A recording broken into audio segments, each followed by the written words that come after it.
আল্লাহ তাআলার দরবারে লক্ষ কোটি শুকর ও সুজুদ, যেই মহান মুনিব আমাদেরকে সালাতুল জুমা আদায় করার জন্য মসজিদের মধ্যে আসার এবং বসার, নামাজের পূর্ব মুহূর্তে কোরআন সুন্নাহর আলোকে কিছু কথা বলার এবং শুনবার মতো হিম্মত, শক্তি, তৌফিক, ধৈর্য দান করলেন, সেই মালিকের দরবারে শুকরিয়া।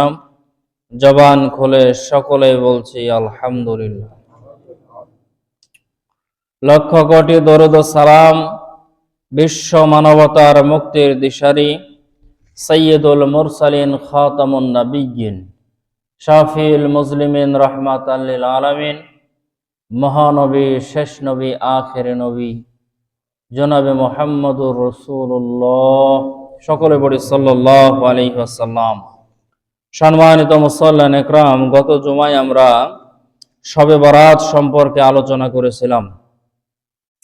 আল্লাহ তাআলা যদি তৌফিক দান করেন, বর্তমান প্রেক্ষাপট অনুযায়ী, আমাদের দেশের অবস্থা অনুযায়ী আজকের জুমায় ইসলামের নেতা নির্বাচন, এই বিষয়ের উপরে আপনাদের সামনে সংক্ষিপ্তভাবে আলোচনা করব ইনশাআল্লাহ। ইসলাম এমন একটা ধর্ম, এমন একটা জীবন ব্যবস্থা, এর মধ্যে মানুষের জন্ম থেকে শুরু করে মৃত্যু পর্যন্ত যা কিছুর প্রয়োজন রব্বুল আলামিন সবগুলো এই ইসলামের মধ্যে, এই ধর্মের মধ্যে দিয়েছেন। মহাগ্রন্থ আল কুরআনুল কারীমের মধ্যে জানিয়েছেন। রাসূল সাল্লাল্লাহু আলাইহি ওয়াসাল্লাম তার পবিত্র জবান হাদিস দ্বারা আমাদেরকে জানিয়ে গেছেন। অতএব আমাদের আজকে যে শুক্রবার, সামনে বৃহস্পতিবারে আমাদের দেশের জাতীয় সংসদ নির্বাচন। অতএব আমরা যে ভোট দেব, কাকে ভোট দেব, সবাই তো মনে মনে নিয়ত করেই আছি যে আমি তাকে ভোট দেব, দেন কোনো সমস্যা নাই। তবে ইসলাম কি বলতেছে সে বিষয়ে, নেতা হওয়ার যোগ্য কে, আমির হওয়ার যোগ্য কে, কাকে আমি সমর্থন করতেছি, এই বিষয়ে আমাদের একটু ধারণা থাকা দরকার।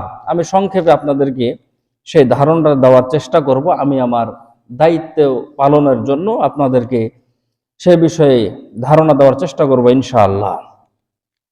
সম্মানিত মুসল্লিন ইকরাম, আল্লাহ রাব্বুল আলামিন কুরআনুল কারীমের মধ্যে জানিয়েছেন, কুলিল্লাহুম্মা মালিকাল মুলক তুতিল মুলকা মান তাশা ওয়া তানজিউল মুলকা মিম্মান তাশা ওয়া তুইজ্জু মান তাশা ওয়া তুযিল্লু মান তাশা বিয়াদিকাল খায়র ইন্নাকা আলা কুল্লি শাইইন কাদির। লম্বা একটা আয়াতের অংশ এটা। আল্লাহ তাআলা এখানে বলেন যে আমি যাকে ইচ্ছা তাকে রাজত্ব দান করি, আবার যার কাছ থেকে ইচ্ছা আমি তার কাছ থেকে রাজত্ব ছিনিয়ে আনি।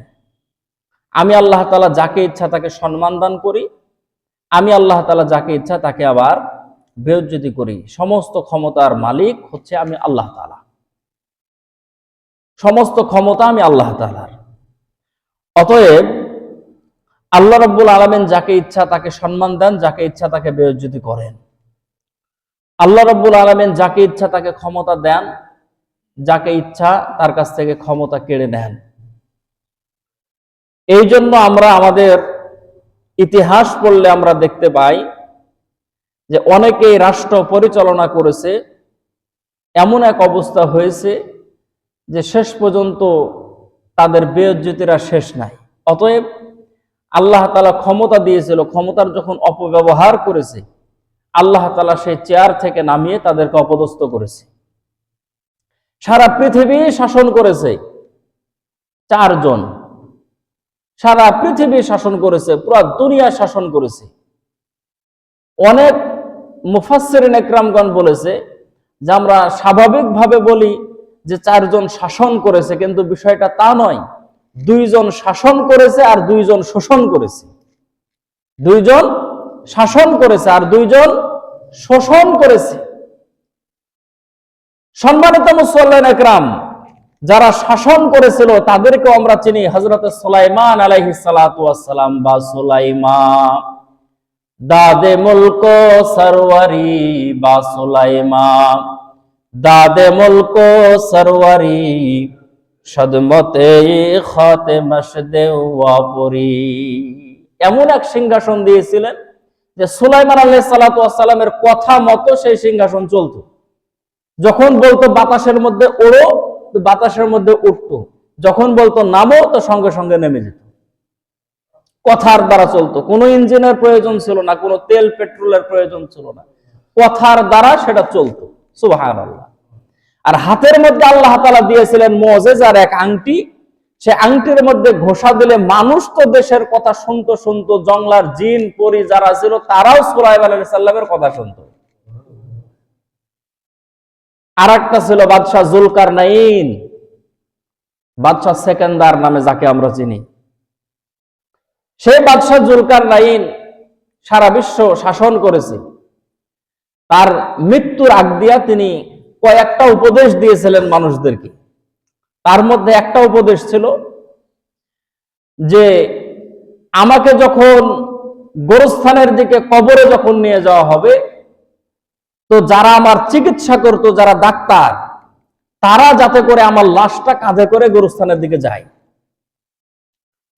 আর কাফনের ভিতরে কবরে রাখার সময় আমার হাতগুলো কাফনে ঢুকায় দিবে ঠিক, তবে বাড়ি থেকে গোরস্থান পর্যন্ত যখন আমাকে নিয়ে যাবা, তখন যাতে করে কাফনের বাইরে আমার দুটো হাত বের করে দেওয়া থাকে।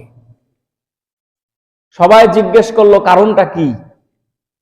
তিনি বললেন যে ডাক্তার, আমার লাশ নিয়ে যাওয়ার কারণ হলো এটাই, যাতে করে দুনিয়ার মানুষ বুঝে যে যারা চিকিৎসা করেছে ডাক্তারের কোনো ক্ষমতা নাই, জীবন দেওয়ার মালিকও আল্লাহ, নেওয়ার মালিকও আল্লাহ।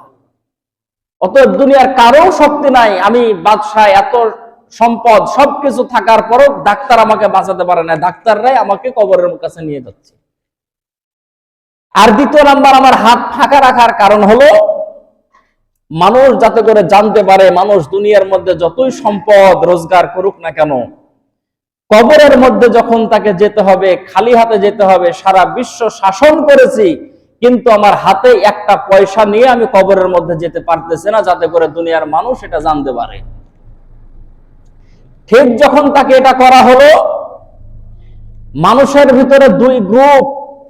এক গ্রুপ বলল যে দেখো, সারা বিশ্ব শাসন করেছে, খালি হাতে কবরে চলে গেল, আমাদেরকেও যেতে হবে, কিচ্ছু সঙ্গে নিয়ে যাওয়া যাবে না। আর যারা সমালোচনাকারী, তারা বলল যে দেখো, সারা জীবন ট্যাক্সের টাকা কালেকশন করেছে, মৃত্যুর সময়ও টাকা নেওয়ার লোভ আর সামলাইতে পারে না, কবরে যায়, তারপরও চাইতে চাইতে কবরে যায়। মানুষ যেমন তার ধারণা তেমন। সারা বিশ্ব শাসন করেছে, রব্বুল আলামিন তাদেরকে সম্মান দিয়েছেন। নমরুদ শাসন করেছিল বিশ্ব, বুখতানাসর শাসন করেছিল বিশ্ব। তাদের জিল্লতির শেষ ছিল না, শেষ পর্যন্ত জুতার বাড়ি দিয়া আল্লাহ তাআলা দুনিয়ার জমিন থেকে বিদায় করেছে। এই জন্য আল্লাহ তাআলা বলেন যে আমি আল্লাহ এমন এক ক্ষমতাশীল, আমি আল্লাহ, আমি যাকে ইচ্ছা সম্মান দেই, যাকে ইচ্ছা বেইজ্জতি করি। কে যে কোন সময় বেইজ্জতি হবে সে নিজেও জানে না। রব্বুল আলামিন বলেন যে যখন তারা সীমা লঙ্ঘন করে ফেলবে, আমি আল্লাহ রব্বুল আলামিন তাদের জন্য বেইজ্জতির দরজা খুলে দেব। সম্মানিত মুসল্লিন একরাম, আমাদের দেশে নেতা হওয়ার জন্য কোনো যোগ্যতার প্রয়োজন লাগে না, শুধু যোগ্যতা লাগবে তিনটা তরমুজের সমান হবে একটা পেট, আর বড় বড় হবে মোষ। মানে যার মোষ যত বড় সে তত বড় নেতা, আর যার পেট যত বড় সে তত বড় নেতা। আমাদের দেশে নেতা হওয়ার জন্য লেখাপড়াও লাগে না, কোনো যোগ্যতাও লাগে না। কিন্তু আসেন নেতা হওয়ার জন্য কি কি যোগ্যতা? নবী করিম সাল্লাল্লাহু আলাইহি সাল্লাম হাদিস শরীফের মধ্যে বলেছেন, নবীজি বলেন, এক নাম্বার যারা সমাজ পরিচালনা করবা, রাষ্ট্র পরিচালনা করবা, দেশ পরিচালনা করবা, এক নাম্বার যোগ্যতা হলো তাকে কোরআনুল কারীমের হাফেজ হতে হবে। বাটি চালান দিয়া, আপনি যদি বাটি চালান দেন, পাওয়া মুশকিল যে কোরআনের হাফেজ দেশ পরিচালনা করতেছে। তুরস্কে একজন পরিচালনা করতেছে, তার নাম হলো রিসেপ তাইয়েব এরদোগান। তার দেশে যখন মানুষ মারা যায়, তার নিকটবর্তী যদি হয়, তাহলে জানাজা করার জন্য কোনো হুজুর ইমামের প্রয়োজন হয় না। তার দেশের মানুষের জানাজা সে রাষ্ট্রপ্রধান, সে নিজেই পড়া দেবে। প্রেসিডেন্ট তো এরকম হওয়া দরকার। সম্মানিত মুসল্লিন একরাম, নবীজি সাল্লাল্লাহু আলাইহি সাল্লাম বলেন যে যারা রাষ্ট্র পরিচালনা করবে, এক নাম্বার বৈশিষ্ট্য হতে হবে সে কোরআনুল কারীমের হাফেজ হবে। যদি এরকম ব্যক্তি পাওয়া যদি না যায়, দ্বিতীয় নাম্বার বৈশিষ্ট্য হলো তাকে কমপক্ষে সূরা বাকারা মুখস্থ থাকতে হবে। কারণ নবীজি বলেন সূরা বাকারার মধ্যে একটা দুইটা নয়, 1000 শরীয়তের বিধি বিধান মাসলা মাসাইল আল্লাহ তাআলা সূরা বাকারার মধ্যে দিয়ে দিয়েছেন। এই সমস্ত জ্ঞানগুলো না থাকার কারণে আমাদের দেশের যারা চেয়ারম্যান হয়, মেম্বার হয়, মোড়ল মাতব্বর হয়, এমপি মন্ত্রী হয়, এই সমস্ত শরীয়তের জ্ঞানগুলো না থাকার কারণে তারা উল্টাপাল্টা কথা বলে। একটা ছোট্ট উদাহরণ দিলে আপনারা বুঝতে পারবেন। চেয়ারম্যানের কাছে গেল তালাকের মাসালা, 3 তালাক দিয়েছে বউকে। শরীয়ত বলে সজ্ঞানে বলুক অজ্ঞানে বলুক 3 তালাক যদি দিয়ে দেয় স্ত্রী হারাম। ইমাম আবু হানিফা রহমতুল্লাহ আলাইহি বলেছিল হারাম, শরীয়ত এটাই বলে হারাম। গেছে চেয়ারম্যানের কাছে বিচার নিয়ে, দেখলো যে ছোট ছোট 3টা বাচ্চা আছে। চেয়ারম্যান সাহেব 3 ধমক দিয়ে বলে, খবরদার তালাক আর মুখে নিয়ে আসবে না, যা সংসার করে খা। ওর এটা হিসাবই নাই যে তালাক দিয়ে দিয়েছে, 1 তালাক দিলে কি মাসালা, 2 তালাক দিলে কি মাসালা, আর 3 তালাক দিলে কি মাসালা। কোন আলেমের সাথে পরামর্শ করে না, তারও কোনো জ্ঞান নাই। তার জ্ঞান হলো এটা। আমরা যদি বলি যে এটা করলেন কি, বলতেছে হুজুর 2 জন যদি 2 দিকে যদি করে দিই, ওইও বউ পাবে, ওইও স্বামী পাবে, বাচ্চা 3টা কোন জায়গায় যাবে? এটা হলো আর বিচার। এই জন্য নবীজি সাল্লাল্লাহু আলাইহি সাল্লাম বলেন যে যার শরীয়তের কোনো জ্ঞান নাই, তার দ্বারা সমাজের বিচার ফায়সালা করলে সমাজের মধ্যে শান্তি আসবে না, অশান্তি আসবে। কিন্তু বিচারক হলো তারাই, যাদের এরকম জ্ঞান আছে, বুদ্ধি আছে, ওদেরকে ডাকবে না। ডাকবে কাদেরকে? যারা 2 নম্বরে 6 নম্বরে করবে তাদেরকে ডাকবে। তারপরে দেখেন, যদি শরীয়তের যদি পূর্ণ জ্ঞান যদি না থাকে কি হয়? এখানে আরো একটা আমরা ভুল করি। মসজিদে যখন আমরা ইমাম রাখি, তখন ইমামের মাথা থেকে শুরু করে পায়ের তালু পর্যন্ত সুন্নতি পোশাক পরে কিনা, মুখের দাড়ি কতটুকু, খোঁজ নেওয়ার যদি সুযোগ হয় ইমামের বউ পর্যন্ত দেখি, দেখা বললো এটা না পর্দা পুশিদা করে কিনা, তার বাড়ির কি অবস্থা এটা দেখি। কয়জন মানুষের ইমামতি করবে? 500 মানুষের ইমামতি করবে, 700 মানুষের ইমামতি করবে, 1000 মানুষের ইমামতি করবে। এই জন্য ইমামের পরিবার দেখা প্রয়োজন। ইমাম সুদ খায় কিনা, ঘুষ খায় কিনা, ইমামের চরিত্র কেমন, ইমামের পোশাক আশাক কেমন, দাড়ি কেমন, সবকিছু দেখার দরকার। যে 50 লক্ষ মানুষের ইমামতি করবে, যে 3 লক্ষ 4 লক্ষ মানুষের ইমামতি করবে, যে 18 কোটি মানুষের ইমামতি করবে, তার চরিত্রটা কেমন এটাও যাচাই বাছাই করা দরকার। এখানে আমরা করি না, আমরা করি মসজিদের ইমামের। 2 নম্বরে আসেন, আরেকটা কথা আমরা জানি যে ইমাম যদি বিয়ে না করে ওর পিছে নামাজ হবে না। কোন ইমাম? একটা হলো ইমামাতুল সুগরা, একটা হলো ইমামাতুল কুবরা। একটা হলো ছোট ইমাম, আর একটা হলো বড় ইমাম। এখন বলবেন যে হুজুর জীবনে প্রথম শুনলাম যে ইমাম ছোট হয় আর ইমাম বড় হয়। আমরা হলাম ইমামাতুল সুগরা, আমরা হলাম ছোট ইমাম, নামাজ পড়াই, খুতবা দিই, মানুষের বাড়ি থেকে ভাত আসে, বসে 4টা খাই। ইমামাতুল কুবরা কারা? ইমামাতুল কুবরা হলো চেয়ারম্যান, ইমামাতুল কুবরা হলো এমপি, ইমামাতুল কুবরা হলো মন্ত্রী, ইমামাতুল কুবরা হলো প্রধানমন্ত্রী। এখন বিয়ে না করলে নামাজ হয় না, ইমামকে বিবাহিত হতে হবে। এই ইমামের ফতোয়া নিয়ে আসলাম আমরা মসজিদের ইমামের কাছে। কিন্তু এটার বিধান হলো যারা চেয়ারম্যান মেম্বারি করবে, এমপি মন্ত্রী হবে, ওদের বিধান হলো বিয়ে করা। কারণ একজনের বউ বাড়িতে নাই, স্বামীর সাথে গন্ডগোল করে বউ বাপের বাড়ি চলে গেছে। আপনি গেলেন চেয়ারম্যানের কাছে যে চেয়ারম্যান সাহেব আমার বউ চলে গেছে বাপের বাড়িতে, আপনি একটা বিচার করে আমার বউটা আইনে দেন। চেয়ারম্যান যদি বিবাহিত যদি না হয়, তাহলে বউ থাকলে কি সুযোগ সুবিধা, না থাকলে কি অসুবিধা, ওটাকে চেয়ারম্যান বুঝবে? ওই যদি অবিবাহিত হয়, বউ থাকলেই কি আর না থাকলে কানের কাছে এগুলা করিস না তো তুই যা। আর চেয়ারম্যান যদি বিবাহিত যদি হয়, তাহলে বুঝতে পারবে যে বউ না থাকলে কি অসুবিধা আর থাকলে কি সুবিধা। শরীয়ত বিধান দিল যে যারা জনপ্রতিনিধি হবে ওদেরকে শরীয়ত পুরাপুরি ভাবে শরীয়তের মধ্যে ঢুকতে হবে। কারণ সে মানুষের বিচার সালিশ করবে, তার যদি সে যদি পুরাপুরি শরীয়তের মধ্যে যদি না ঢুকে, তাহলে মানুষের সুযোগ সুবিধা সে বুঝতে পারবে না। ওই মাসালা আমরা টাইনে নিয়ে চলে আসলাম কার কাছে? মসজিদের ইমামের কাছে। এখন আসেন ইমামাতুল সুগরা আর ইমামাতুল কুবরা, ছোট নেতা আর বড় নেতা। ইমাম শব্দের অর্থ কি? নেতা। আমাদেরকে মানুষ ইমাম বলে ঠিক, কিন্তু ওই ইমাম না। ইমাম মানে নেতা। নেতাক মানুষ যে সম্মান করে, যেভাবে ভয় করে, বা তার কথা যেভাবে মানে চলে, ইমামের কথা কি সেইভাবে মানে না। যদি পুষাই তাহলে মানবো, যদি না পুষাই মানবো না। আপনি আপনার মতন চালান, এটা হলো কথা। সম্মানিত মুসল্লিয়ান একরাম, এজন্য খেয়াল করতে হবে, নবীজি সাল্লাল্লাহু আলাইহি সাল্লাম বলেন যে 1 নাম্বার কোরআনের হাফেজ হবে। কোরআনের হাফেজ যদি না হয় তাহলে সূরা বাকারা তাকে মুখস্থ রাখতে হবে। সূরা বাকারার মধ্যে 1000 আল্লাহ তাআলা শরীয়তের বিধিবিধান, মাসলা মাসাইল সেগুলো দিয়ে দিয়েছেন। এই জন্য যারা জনপ্রতিনিধি হবে তাদেরকে পুরাপুরি শরীয়তের মধ্যে থাকতে হবে, তাহলেই তারা বুঝতে পারবে জনগণের সুবিধা, জনগণের অসুবিধা। এখন আপনাদের প্রশ্ন হবে যে হুজুর, আপনি যে শর্ত বলছেন, এই শর্ত অনুযায়ী কি দুনিয়াতে এরকম কি কোনো মানুষ ছিল যে এরকম শর্তগুলো অনুযায়ী তারা দেশ চালাইছে? আসেন একটু সামনের দিক 2-4টা খোঁজে আমরা বের করি যে এরকম মানুষ ছিল কি ছিল না। তারপরে 3 নাম্বার নেতার বৈশিষ্ট্য হতে হবে, নেতা হবে দয়ালু। নেতার মুখের কথা হবে মিষ্টি কথা, ভালো কথা। আমাদের দেশের একজন বড় নেতা বলল যে ফেব্রুয়ারির 12 তারিখ পর্যন্ত কোন রকম জনগণের পা ধরেন, 12 তারিখের পর থেকে 5 বছর জনগণ আমারে পা ধরবে। মানে কি বুঝতে পেরেছেন কোন জায়গায় হাত দিয়েছে? মানে কোন রকম 12 তারিখ পর্যন্ত পা ধরে অকালে ভোট কেন্দ্র পর্যন্ত নিয়ে আসেন, তারপরে আর 5 বছর কিভাবে আমি চোরখের মতন ঘোরাই সেটা দেখা যাবে। কিন্তু নেতা হতে হবে সহনশীল, নেতা হতে হবে দয়ালু।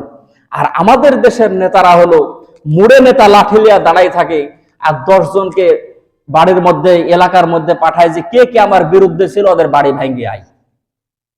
কথা বলেন, যে কে কে আমার বিরুদ্ধে ছিল ওদের দোকানগুলো জ্বালাই দেয়। অতীতে হয়েছে আমাদের দেশে, আমাদের এলাকার মধ্যে হয়েছে এরকম। কিন্তু নেতা হতে হবে সহনশীল। কে আমাকে ভোট দিল, কে আমাকে ভোট দিল না সেটা বিষয় না।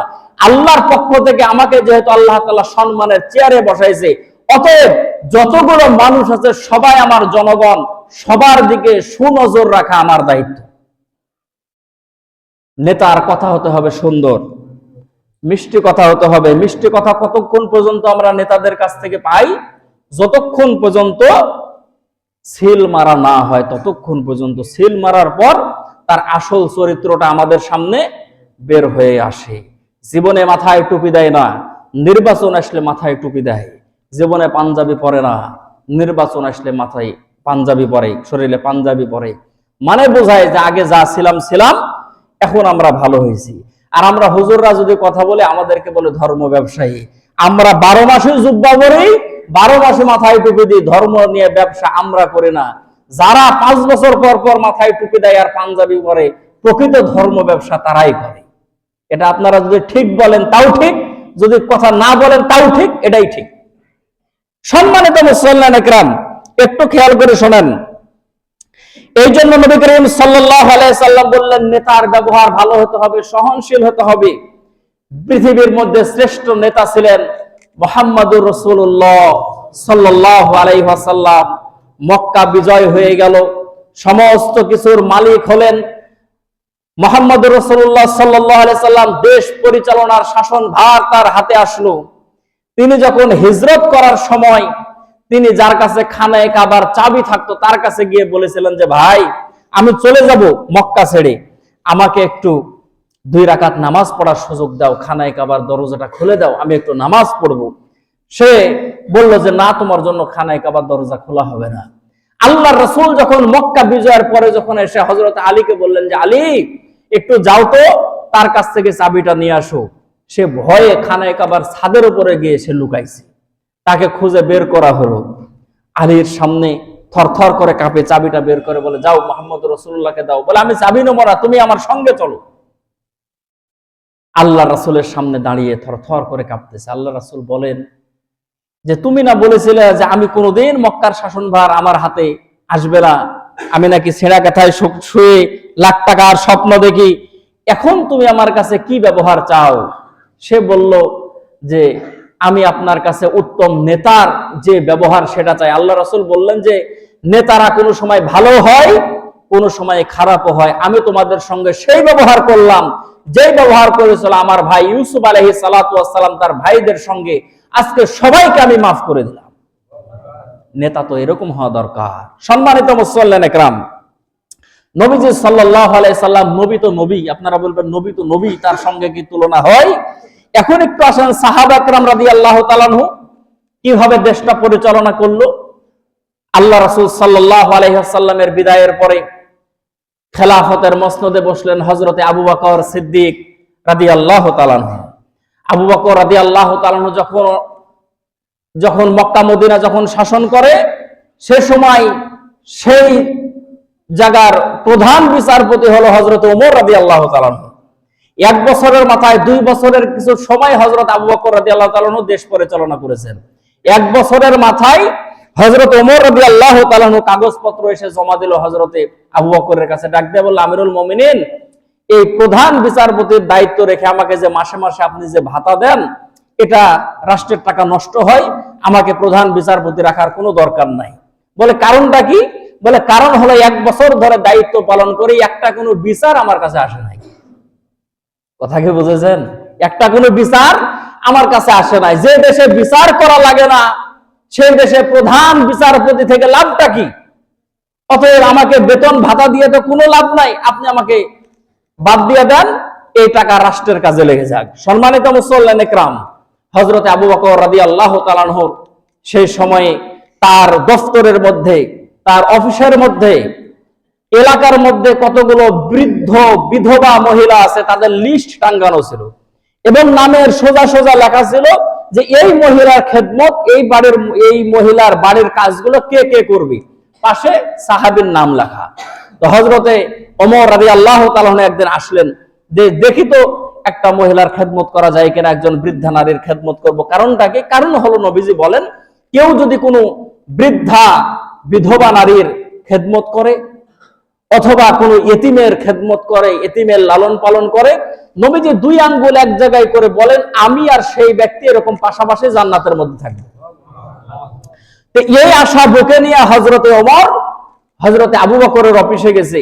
যাওয়ার পরে দেখতেছে যে যতগুলো দেশের মধ্যে বৃদ্ধ মহিলা আছে প্রত্যেকের নামের সাইডে একজন করে সাহাবীর নাম লেখা।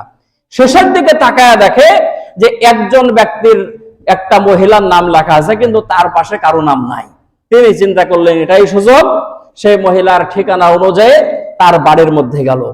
বৃদ্ধা মহিলাকে ডাক দিয়ে বলে, মা গো, আমি হলাম এই দেশের মধ্যে প্রধান বিচারপতি, রাসূল করিম সাল্লাল্লাহু আলাইহি ওয়াসাল্লামের হাতে গোনা সাহাবী, আমার নাম হলো হযরতে ওমর। মাগো, তোমার খেদমত করার জন্য, সেবা করার জন্য, বাড়ির কাজ করার জন্য তোমার বাড়ি পর্যন্ত এসেছি গো মা। তোমার বাড়ির যা কোন কোন কাজ আছে আমাকে বলো, কাজগুলো আমি করে দিয়ে এখান থেকে চলে যাব। বৃদ্ধ মহিলা ঘরের ভিতর থেকে ডাক দিয়ে বলে, তুমি কে, কোথা থেকে এসেছো জানার প্রয়োজন নাই, তবে আমার বাড়ির কাজ করারও কোনো প্রয়োজন নাই। একজন মানুষ আমার বাড়ির কাজ করে, কিছুক্ষণ আগে সেই মানুষটা আমার বাড়ির কাজ করে দিয়ে চলে গেছে। হযরতে ওমর চমকে উঠলেন, সেই মহিলার নামের কাছে কারো নাম লেখা নাই, কিন্তু কে করলো তার কাজ। পরের দিনে হযরতে ওমর রাদিয়াল্লাহু তাআলা আনহু ফজরের নামাজ পড়ে সেই মহিলার বাড়িতে গেলেন, ডাক দিয়ে বললেন, মা, গতকালকে আপনার কাজ করে দিতে পারে নাই, আজকে ফজরের নামাজ পড়েই সকাল সকাল চলে এসেছি মা, আপনার বাড়ির কাজগুলো করে দিয়ে আমি রাষ্ট্রের কাজের মধ্যে নেমে যাব। মহিলা ডাক দিয়ে বলে, তুমি কে গো, কোথা থেকে এসেছো? আমার কাজ করে দেওয়ার কোনো প্রয়োজন নাই, কারণ যে ব্যক্তিটা আমার বাড়ির কাজ করে দেয়, তুমি আসার কিছুক্ষণ আগে সেই ব্যক্তি আমার বাড়ির সমস্ত কাজগুলো করে দিয়ে চলে গেছে। হযরতে ওমর আশ্চর্য হয়ে গেলেন, আহারে, তার নামের সোজাতে কারো নাম দেখি না, তার নামের পাশে কারো নাম দেখি না, 2 দিন আসলাম কিন্তু পাইলাম না। পরের দিনে হযরতে ওমর তাহাজ্জুদের নামাজ শেষ করেন, ফজরের নামাজের আগে আজান হওয়ার আগে সেই বৃদ্ধা মহিলার বাড়িতে পৌঁছে গেল, ডাক দিয়ে বলল, মা, আজকে রাত্রে এসেছি, আপনার বাড়ির কাজগুলো আমি করে দিতে চাই। বৃদ্ধা মহিলা ডাক দিয়ে বলে, বাবা রে, একদিন, 2 দিন, 3 দিন হয়ে গেল আমার বাড়িতে আসা, তোমার কাজগুলো করার কোনো প্রয়োজন নাই। আমার বাড়িতে একজন মানুষ এসে কাজগুলো করে দিয়ে যায়, তুমি আসার কিছুক্ষণ পূর্বে সেই ব্যক্তি আমার বাড়ির কাজগুলো করে দিয়ে চলে গেছে। হযরতে ওমর চমকে উঠলেন, থমকে দাঁড়ালেন, ডাক দিয়ে বললেন, এই মহিলার কাজগুলো করে দেওয়া আমার পক্ষে সম্ভব নয়, তবে রাতের অন্ধকারে কে কে কাজগুলো করে দিয়ে যায় তাকে একটু দেখা দরকার, চেনা দরকার। পরের দিন রাত্রের বেলা ছোট্ট একটা ঝোপড়ে জঙ্গলের মধ্যে হযরতে ওমর বসে আছে। কে আসে রাত্রের বেলা কাজ করার জন্য? কিছুক্ষণ পর দেখে একটা মানুষ ছোট ছোট কদম দিয়া বৃদ্ধা মহিলার বাড়ির সামনে দাঁড়ালো। কূপ থেকে পানি তুলে তার বাড়ির যতগুলো বর্তন ছিল ভরাইয়া দিল। বাড়ি ঘর পরিষ্কার করে দিয়ে সে যখন নিজের বাড়ির দিকে রওনা করবে, তো হযরতে ওমর রাদিয়াল্লাহু তাআলা জঙ্গল থেকে বের হইয়া পিছন দিক থেকে সেই ব্যক্তিটাকে জড়ায়া ধরল, ডাক দিয়ে বলল, আল্লাহর বান্দা, আপনি কে গো?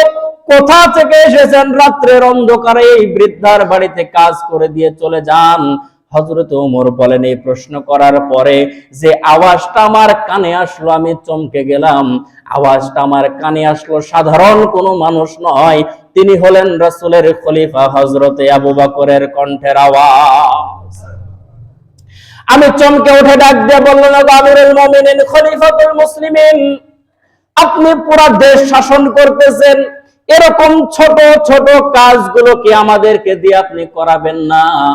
দিনের বেলা আপনি রাষ্ট্র পরিচালনা করেন, মানুষের খেদমত করেন, আর রাত্রের বেলা আবার বৃদ্ধার বাড়িতে এসে খেদমত করেন, কারণটা কি? হযরতে আবু বকর ডাক দিয়ে বলে, ওমর গো, আল্লাহর রাসূলের কাছে কি তুমি এই কথা শোনো নাই? কেউ যদি বৃদ্ধা নারীর দায়িত্ব যদি নেয়, বিধবা নারীর দায়িত্ব যদি নেয়, এতিমের দায়িত্ব যদি নেয়, রাসূল বলেছেন সে আর আমি পাশাপাশি জান্নাতের মধ্যে থাকব। আমি আবু বকরের মনে চাই রাসূলের পাশাপাশি জান্নাতের মধ্যে থাকব। এই জন্য দিনের বেলা রাষ্ট্রের কাজগুলো শেষ করে রাত্রের বেলা চলে আসে বৃদ্ধা মহিলার খেদমত করার জন্য। আওয়াজ দিয়া বলেন সুবহানাল্লাহ। হযরতে ওমর বলেন, কথার মাঝখানে হযরতে আবু বকরের পায়ের দিকে তাকায় দেখি হযরতে আবু বকর খালি পায়ে জমিনের মধ্যে হাঁটতেছে, পায়ের মধ্যে কোনো জুতা নাই, কোনো স্যান্ডেল নাই। জিজ্ঞেস করলাম, ওগো আমিরুল মুমিনিন, আপনার কি এই পরিমাণ টাকা পয়সা নাই যে এক জোড়া স্যান্ডেল কিনবেন, জুতা কিনবেন? ওগো আমিরুল মুমিনিন, খালি পায়ে আপনি পাথরের যে সমস্ত পথগুলো দিয়ে হাঁটলে পায়ের মধ্যে আঘাত লাগবে, সেই পথগুলো দিয়ে আপনি হাঁটেন, কারণটা কি? হযরতে আবু বকর ডাক দিয়ে বলে, ওমর, এক জোড়া জুতা কেনার মতো টাকা আমার আছে, কিন্তু আমি জুতা পায়ে দিয়ে রাত্রের বেলা হাঁটি না। কারণ হলো, এই নিশিরাত্রে, গভীর রাত্রে মানুষগুলো নীরবে ঘুমায় আছে, আর আমি যদি কাঠের খড়ম পায়ে দিয়া দিয়ে হাঁটি, রাতের বেলা শব্দ হবে, কার জানি ঘুমের ডিস্টার্ব হবে। হাসরের ময়দানে কেউ যদি মালিকের সামনে দাঁড়ায় বলে, আল্লাহ, আবু বকরকে আপনি ক্ষমতা দিয়েছিলেন, দেশ পরিচালনা করার দায়িত্ব দিয়েছিলেন, এই জন্য রাত্রের বেলা জোরে জোরে আওয়াজ করে করে হেঁটেছে, রাত্রের বেলা আমাদেরকে শান্তি মতো ঘুমাইতে দেয় নাই। ওমর রে, হাসরের ময়দানে কেউ যদি একজন দাঁড়ায় যায়, এই হিসাব দিয়া মালিকের জান্নাতে যাওয়া যাবে না। এরকম তারা ছিল কিরকম নেতা আমার ভাইয়েরা? 2 বছরের কিছু সময় হযরত আবু বকর রাষ্ট্র পরিচালনা করলেন। তার রাষ্ট্রের বর্ণনা দিতে গেলে লম্বা সময় ধরে দেওয়া যাবে আমার ভাইয়েরা। তিনি যখন দুনিয়ার জমিন থেকে বিদায় নিয়ে চলে যান, সে সময় হযরতে আয়েশা সিদ্দিকা রাদিয়াল্লাহু তাআলা আনহাকে তার মেয়েকে ডাক দিলেন। ডাক দিয়ে বললেন, আয়েশা রে শোনো, 3 টুকরা কাফনের কাপড় তার হাতের মধ্যে দিলেন। তিনি সে সময় প্রেসিডেন্ট, তিনি সে সময় রাষ্ট্র পরিচালনা করেন। নিজের মেয়ের হাতে 3 টুকরা কাফনের কাপড় দিলেন। হযরত আয়েশা 3 টুকরা কাফনের কাপড় নিয়ে দেখলেন 2 টুকরা পুরানা কাপড়, 1 টুকরা নতুন কাপড়। হযরতে আবু বকর আয়েশা সিদ্দিকা ডাক দিয়ে বলতেছেন, বাবা, এই কাপড়গুলো কিসের? হযরতে আবু বকর ডাক দিয়ে বলে, মারে, মনে হয় আমি বেশি দিন দুনিয়ার জমিনে থাকবো না, দুনিয়ার জমিন থেকে বিদায় নিয়ে চলে যাব। যেদিন আমি দুনিয়ার মায়া ত্যাগ করব, অন্ধকার কবরের বাসিন্দা যেদিন হয়ে যাব, সেদিন আমাকে এই 3 টুকরা কাফন দিয়ে আমাকে তোমরা এরকম ভাবে কাফন পরায়া দাফন করে দেবা।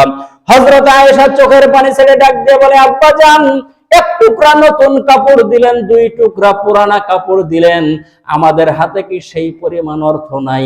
আপনাকে 3 টুকরা নতুন কাপড় পরায় আপনাকে কবরের মধ্যে আল্লাহর কাছে পাঠায়া দেব। হযরত আবু বকর ডাক দিয়ে বলে, মারে, আমি নতুন কাপড় পরে মালিকের সামনে যেতে চাই না, কারণ আমি আমার জীবন দশায় আমার দেশের অনেক মানুষকে দাফন করেছি, যাদের পরনের মধ্যে আমি নতুন কাপড়ের ব্যবস্থা করে দিতে পারি নাই। হাসরের ময়দানে আল্লাহ রাব্বুল আলামিন যদি আমাকে ডাক দিয়ে বলে, আবু বকর, রাষ্ট্র চালানোর দায়িত্ব তোমার হাতে দিলাম, তুমি নিজে নতুন কাপড় পরে আমার সামনে হাজির হয়েছো রে আবু বকর, তোমার রাষ্ট্রের মানুষগুলো কি সবাই নতুন কাপড় নতুন কাফন পেয়েছিল নাকি? আমি আবু বকর আল্লাহর সামনে জবাব দিতে পারবো না, অতএব আমি সমস্ত মানুষের জন্য যেহেতু নতুন কাপড়ের ব্যবস্থা করতে পারি নাই, এই জন্য আমি নিজেও নতুন কাপড় নিয়ে কবরের মধ্যে যেতে চাই না। সম্মানিত ভাইরা আমার, এরা হলো নেতা। দুনিয়া কিভাবে শাসন করতে হয়, মানুষের সেবা কিভাবে করতে হয়, খেদমত কিভাবে করতে হয় দেখে দিয়ে গেছেন আমার ভাইয়েরা। তারপরে এসেছিলেন অর্ধ পৃথিবীর প্রেসিডেন্ট, অর্ধ পৃথিবী যিনি শাসন করেছিলেন, তার নাম হলো ওমর। হযরত ওমর রাদিয়াল্লাহু তাআলা শুধু মানুষের হক আদায় করেছেন বিষয়টা তা না। হযরত ওমর রাদিয়াল্লাহু তাআলা তার যুগের মধ্যে তার কর্মচারী অধীনস্থ মানুষগুলোকে ডাক দিয়ে বলতেন, তোমরা যাও, গমের বস্তাগুলো নিয়ে যে তোমরা পাহাড়ের উপরে ছিটায়া দাও, কারণ আমি ওমর অর্ধ পৃথিবী আল্লাহর কোরআন দিয়ে শাসন করি, আমার যুগে যাতে করে একটা পাখিও না খেয়ে মারা না যায়। আমার দেশের মধ্যে একটা মানুষ না খেয়ে মারা যাবে এটা তো দূরের কথা, একটা পাখিও যাতে করে না খেয়ে মারা না যায়, এই জন্য তিনি পাহাড়ের মধ্যে গমের বস্তাগুলো ছিটায় দিতেন পাখিদের খাবারের জন্য। সম্মানিত ভাইয়েরা আমার, আমিরুল মুমিনিন খলিফাতুল মুসলিমিন হযরত ওমর রাদিয়াল্লাহু তাআলা রাত্রের বেলা ঘুরে ঘুরে মানুষের খেদমত করতেন, সেবা করতেন, মানুষের সুখ দুঃখ দেখতেন। রোম এবং পারস্য যখন হযরত ওমর রাদিয়াল্লাহু তাআলার ভয়ে থরথর করে কাঁপে, তো রোম থেকে কিছু গোয়েন্দা বিভাগের লোক এসেছে। মদিনায় ঢোকার পরে জিজ্ঞেস করলো, তোমাদের প্রেসিডেন্ট কোথায়? বলে, আমাদের একজন আমির আছে, তার নাম হলো ওমর। বলে, ওমর কোথায়? বলে, ওমরের উট হারায় গেছে, এই জন্য জঙ্গলের মধ্যে উট তালাশ করার জন্য, খোঁজ করার জন্য গেছে। রোম পারস্যের গোয়েন্দারা চমকে উঠলো, আহারে, একজন আমিরুল মুমিনিন হওয়ার পরে, অর্ধ পৃথিবী শাসন করার পরে, একের পর এক দেশ যুদ্ধ করে নিজের কবজায় যে নেয়, সে আবার নিজের উট খোঁজার জন্য জঙ্গলের মধ্যে যায়, ব্যক্তিটা কেমন দেখার জন্য জঙ্গলের পাশে খোঁজ করার জন্য চলে গেল। হযরত ওমরকে যাওয়ার পরে দেখে একটা গাছের নিচে নিজের ডান হাতটা মাথার নিচে দিয়া হযরত ওমর একটা গাছের ছায়ার নিচে ঘুমায় আছে। কপালের ঘামগুলো ঝরে ঝরে নিচের বালি ভিজে গেছে। একটা ফাঁকা জায়গা দিয়ে হযরত ওমরের চেহারার মধ্যে রোদ লাগবে, এই জন্য গাছের ডালে বসে পাখিগুলো পাখা মেলে দিয়ে হযরত ওমরকে ছায়া দেয়। রোম পারস্যের সেই সমস্ত গোয়েন্দা বিভাগের লোকেরা হযরত ওমরের কাছে দাঁড়ায় গেল, আর ডাক দিয়ে বলল, আমিরুল মুমিনিন খলিফাতুল মুসলিমিন, আমাদের দেশে যারা পরিচালনা করে, রাষ্ট্র পরিচালনা করে, চারিদিকে আমরা পাহারাদারি করি, তারপরেও তার রাত্রের বেলা ঘুম হয় না, কখন জানে বন্দুকের গুলি এসে বুকটাকে ঝাঁঝরা করে দেয়, এই জন্য ঘুম হয় না। আর আপনি দিনের আলোতে কোনো পাহারাদারের ব্যবস্থা নাই, আপনি এরকম ভাবে গাছের নিচে ঘুমায় আছেন, নিঃসন্দেহে আপনি মানুষের হক আদায় করেছেন, মানুষের হক নষ্ট করেন নাই, এই জন্য আপনার জীবন নাশের কোনো আশঙ্কা নাই, আপনি এইভাবে ঘুমায় আছেন। আমিরুল মুমিনিন খলিফাতুল মুসলিমিন সেই জায়গা থেকে সেই লোকগুলোকে ডাক দিয়ে বলল, শোনো, মানুষ যদি আল্লাহ রাব্বুল আলামিনের পক্ষ থেকে দায়িত্ব পাওয়ার পরে সঠিকভাবে যদি দায়িত্ব পালন করে, আল্লাহ রাব্বুল আলামিন আসমান থেকে তার নিরাপত্তার ব্যবস্থা করবেন। বলেন সুবহানাল্লাহ। সম্মানিত ভাইয়েরা আমার, হযরত ওমর রাদিয়াল্লাহু তাআলা যে অর্ধ পৃথিবী শাসন করেছেন, তার যে এরিয়া ছিল, রাষ্ট্রের যে এরিয়া ছিল, মুফাসসিরিন ইকরামগণ বলেন তার রাষ্ট্রকে যদি ভাগ যদি করা হয়, আমাদের বাংলাদেশটা হযরত ওমরের জামানায় সর্বোচ্চ একটা ইউনিয়ন পরিষদ। এত বড় রাষ্ট্র পরিচালনা করেছেন, কিন্তু তার কোনো বডিগার্ডের প্রয়োজন ছিল না। কিন্তু আমাদের দেশের যারা এমপি হয়, মন্ত্রী হয়, এমপি মন্ত্রী যখন রাস্তা দিয়ে যায়, ডানে পুলিশ, বামে পুলিশ, সামনে পুলিশ, পিছনে পুলিশ, র্যাবের গাড়ি দিয়ে যায়, দেখে তো এমপি মন্ত্রী মনে হয় না, মনে হয় যেন দেশের সব থেকে বড় সন্ত্রাসীকে নিয়ে যাওয়া হয়। কথা বলেন ঠিক না ঠিক? যারা সন্ত্রাসী তাদেরকে পুলিশ পাহারা দেওয়ার প্রয়োজন হয়, যারা মানুষের সেবা করবে, শাসক হবে, তাদের তো পুলিশ পাহারার কোনো প্রয়োজন নাই। আমাদের দেশে যে যত বড় নেতা, তার সামনে পিছনে পুলিশের গাড়ির বহর তত বেশি, দেখে তো নেতা মনে হয় না, মনে হয় যেন এলাকার দেশের সব থেকে বড় সন্ত্রাসী, তাকে পুরা পুলিশের কড়া পাহারাদারিতে তাকে নিয়ে যাওয়া হচ্ছে। আল্লাহ তাআলা বলেন, যারা দায়িত্ব পাবে তারা যদি মানুষের হক যদি আদায় করে, ফামান তাবিয়া হুদায়া ফালা খাউফুন আলাইহিম ওয়ালা হুম ইয়াহজানুন, তোমরা মানুষের হক আদায় করবা তো আমি আল্লাহ রাব্বুল আলামিন আসমান থেকে তোমাদেরকে নিরাপত্তা দান করব, বলেন সুবহানাল্লাহ। সম্মানিত মুসল্লিয়ান ইকরাম, সোনালী যুগের কয়েকটা ইতিহাস আপনাদের সামনে তুলে ধরলাম। সোনালী যুগের ইতিহাস, দেশ কিভাবে পরিচালনা করতে হয়, মানুষের সেবা কিভাবে করতে হয়। হযরত ওমর রাদিয়াল্লাহু তাআলা আনহুর এই ঘটনাটা কে না জানে? আমরা তো হুজুরদের মুখে মুখে শুনতে শুনতে শ্রোতারাও বক্তা হয়ে গেছে, যে তো হযরত ওমর রাত্রের বেলা যায়, দেখে একটা মানুষ ঘরের ভিতরে একবার ঢোকে, একবার বাইরে বের হয়, আর একবার ঢোকে, আর একবার বাইরে বের হয়। আমিরুল মুমিনিন জিজ্ঞেস করলেন যে কি ব্যাপার ভাই, এত পেরেশানির মধ্যে আপনি এখানে আছেন, কারণটা কি? বলে কারণ হলো আমার স্ত্রী সন্তান সম্ভবা, আমার স্ত্রীর পেন ব্যথা উঠেছে, সন্তান হবে, আমি তো পারবো না, কোনো মহিলা নাই, এখানে আমি এসেছি, আমাকে সহযোগিতা করার জন্য কেউ আসে নাই। আমিরুল মুমিনিন এই কথা শোনার পরে নিজের বাড়িতে গেলেন, স্ত্রীকে সাথে নিলেন, ডাক দিয়ে বললেন যে চলো, সহজে যদি জান্নাতের মধ্যে যেতে চাও, আজকে যে সুযোগ এসেছে, যদি খেদমত করতে পারো, মালিকের জান্নাতের দরজা খুলে যাবে। আমিরুল মুমিনিন নিয়ে আসলেন, সন্তান হলো, ভিতর থেকে তার স্ত্রী ডাক দিয়ে বলে, আমিরুল মুমিনিন, বাড়িওয়ালাকে সুসংবাদ দেন, তার একটা পুত্র সন্তান হয়েছে। আমিরুল মুমিনিন শোনার পরে সেই লোকটা চমকে উঠল, আমিরুল মুমিনিন তাহলে কি নিঃসন্দেহে ওমর?